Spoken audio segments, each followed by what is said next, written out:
So ngayon, dito tayo sa kalagitnaan ng kagubatan ng Mindoro Occidental. Sobrang dilim. Dito sinasabi nila may mga hindi natin katulad.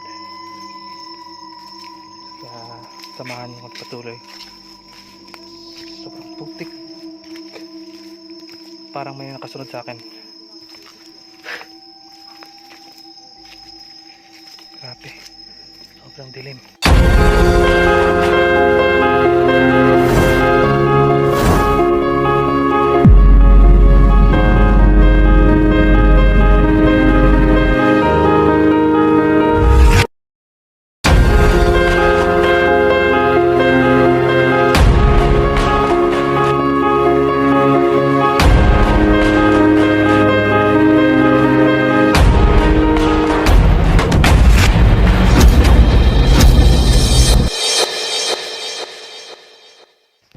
Good morning. Another day, another opportunity.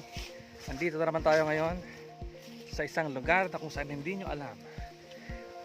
Lugar na ito ay tinatawag na Bulalakaw, Mindoro. Paakyat tayo sa kabundukan ngayong araw na to. Pupuntahan natin yung mga kasama nating mga kaibigan nating mga katutubo, mga mangyan. Malayo-layo po yung lalakbay natin dahil nasa kabundukan talaga sila, mga kagubatan ng Mindoro. Samahan nyo kami dahil hindi biro yung lalakbay natin. Mabuti pa ang saging. May puso. Pag hindi careful yung nasa unahan mo, ito yung mangyari. Oh? Grabe. There's a blood. Ah! Kasi sa atonement, pag walang blood, There's a blood coming out. Ang liit-liit lang yan eh. ah! Word of the day, mga kaibigan. Iniwanan ka man nila dahil sa kabagalan. Pwede ka palang maging masaya kahit wala kang pera. Pwede ka palang maging masaya kahit hindi ka nakahiga sa malambot na kama. Kasi nakikita ko yung buhay ng mga kaibigan natin katutubo eh. Kahit may konting pagkain lang sila, talagang sobrang saya nila, tapos tumatawa sila lagi. At ganoon lang kasimple yung buhay. Kahit naglalakad lang, kahit gaano kalayo pa yan, pero pag mga kasama mo mga katutubo, sobrang saya ng buhay. Simple lang. Sabi, nakakapagod pala mga kaibigan. Ngayon, bago tayo aakyat sa bundok ay bibili natin yung lahat ng mga kailangang bilhin, mga pagkain, mga gamit, pati yung mga bigay natin, mga kaibigan natin, mga katutubo. Hindi lang kaibigan, mga kapatid. Mga kapatid pa. Padawasay, ibig sabihin ng padawasay, kapatid ng mga katutubo. Let's go. At ngayon nandito tayo sa Liwanag Rice Mill, Mega Grains. Kasama yung mga team natin. Bibili tayo ng bigas para ipamigay natin sa mga kaibigan nating mga katutubo. Lahat ng mga kailangan natin bibili natin. Dito ginagawa yung pagpoproseso ng bigas. Yun o, mga kaibigan natin.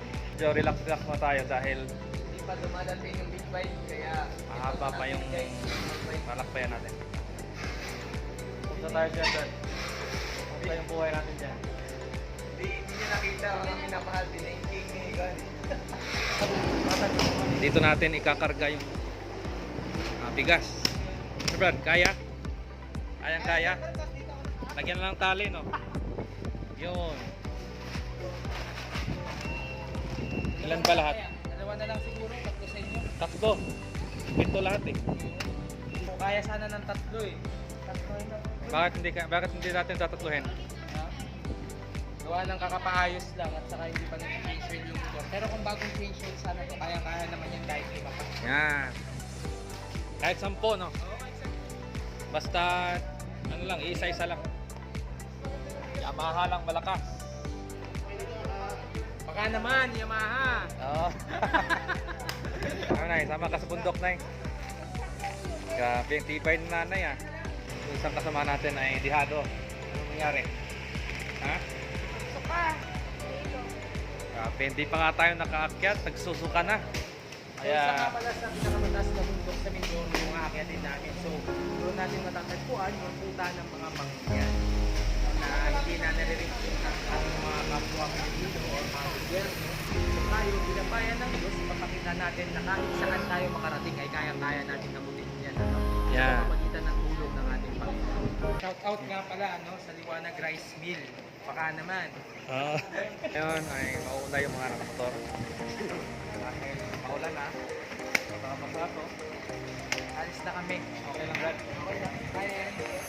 Hindi naman kami dumadami pagka nababasa. Ingat kayo, brada.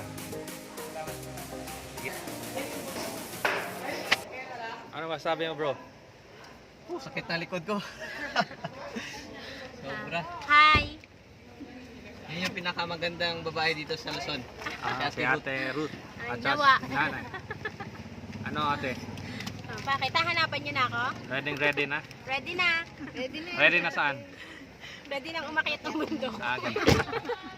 Kala ko, ano eh. Yung isa nating kasama ay kasalukuyang sumisinghot. Pahingi naman ng ganyan. Huwag kang magsolo. Para saan yan? Pang tali, para hindi mabasa yung mga gamit. Kasi Ayun. dadaan tayo ng ilog. Nandito tayo ngayon sa palengke ng Rojas. Rojas ba ito, Nay? Bibiliin natin yung mga gulay na kailangan nating bilhin. Dadalhin natin sa itaas. Kasi yung mga kaibigan nating mga mangyan, minsan lang sila nakakakain ng mga pagkain na katulad nung kinakain natin. So, sa ganung bagay natutuwa sila. Sobrang nakakatuwa na makatulong tayo sa mga kasama natin sa bundok. Gaano ba kalayo? Ha?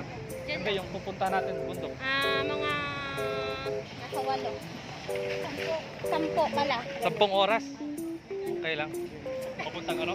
Ito si Kuya from Bukidnon. Anong niari mo ka sa Mindoro kaya? Sa may katuyuan.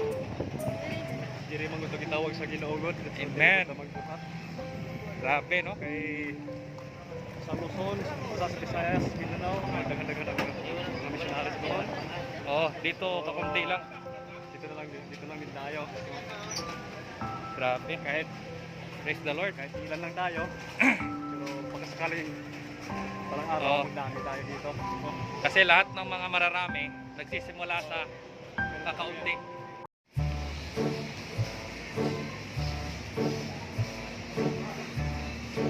So yun mga minamahal, Mga kaibigan. kung hindi kami nag-mission sa Mindoro, hindi magagawa ni Japit to. Ito yung pinaka maangas na ginawa sa buhay ni Japit. Leo, Sinasanay ko na yung sarili ko na nakakit kasi kami sa bundok. ubad-ubad lang oh. Sinilas ko, naiwan sa pinakailalim ng sasakyan, kaya hindi ko makuha. Sa patos ko ng sobrang dumi, bawal yung papasok dito. Paano? Para maging masanay na tayo sa bundok. Magpapaalam doon, hindi pwedeng magpanelas. Kumbaga, hikers feels like. Mga mangyan, kasi gustong gusto nila to.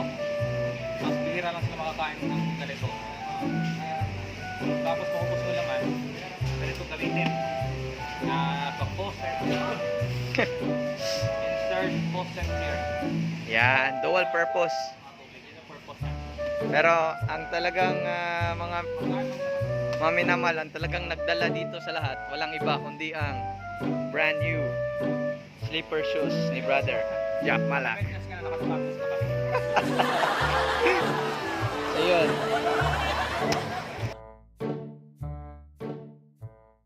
Wow.